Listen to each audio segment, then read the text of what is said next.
ఆ రోజు జ్యోతిరావు పూలే మూడే మూడు విషయాల మీద ఆయన మరి కృషి చేశారు. ఒకటి అంటరానితనం, అంటే అప్పట్లో ఎక్కువగా కుల వయసు ఉండేది. అంటే చిన్న స్థాయి వాళ్ళు ఎవరో మన పక్కన కూర్చోకూడదు, మన పక్కన తినకూడదు అనే ఒక ఒక ఆ టైప్ లో వ్యవహరించేవారు. అలాగే మహిళలు ఎవరో కూడా ఇంటికి పరిమితం అయిపోయేవారు. మహిళలకు ఎవరో కూడా చదువు కూడా ముందుకొచ్చేవారు కాదు. అటువంటి రోజుల్లో మహిళలు చదువు ఉంటే చదువు అన్నది ఒక వెపన్, అంటే ఒక ఆయుధంతో సమానాన్ని భావించి మరి మహిళల్ని చదువుకొని ఉన్నతానికి విధంగా మరి కృషి చేసిన సందర్భాలు ఉన్నాయి.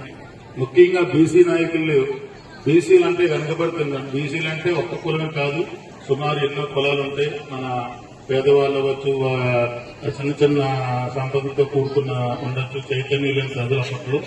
అటువంటి చైతన్యం ప్రజలందరినీ కూడా మరి బాగా ప్రజలకు ఒక అవగాహన కల్పిస్తూ భారత రాజ్యాంగంలో ఉన్న హక్కులన్నీ కూడా బీసీ కులస్తులకు తెలిసే విధంగా చేసి ఎన్నో పోరాటాలు చేసి ఎన్నో ఉద్యమాలు చేసి మరి ఈ రోజు వారి చరిత్రని ఒక ఎక్కడో ఒక కార్యాలయం పరిస్థితి కాకుండా వారి చరిత్రని ప్రజలందరికీ తెలియాలి, భావితరాల భవిష్యత్తు తెలియాలి. అంటే ఈ రోజు ఇక్కడ చేసుకోవడం వల్ల సుమారు 1000 మంది ఇంటర్మీడియట్ చదువుకున్న పిల్లలు కూడా మాకు కనబడుతున్నారు. సో మీరందరికీ కూడా భవిష్యత్తులో జ్యోతిరావు పూలే జయంతి గురించి వాళ్ళ తాలూకు చేసిన కృషిని మీ అందరికీ తెలియపరచడం కోసం ఇక్కడ ఇంకా పెద్దలు బండా సత్యనారాయణ గారు, కలెక్టర్ గారు అందరూ మాట్లాడతారు. కాబట్టి మీ అందరికీ తెలియపరచాలని చెప్పి ఈ కార్యక్రమం ఇక్కడ చేస్తున్నారు.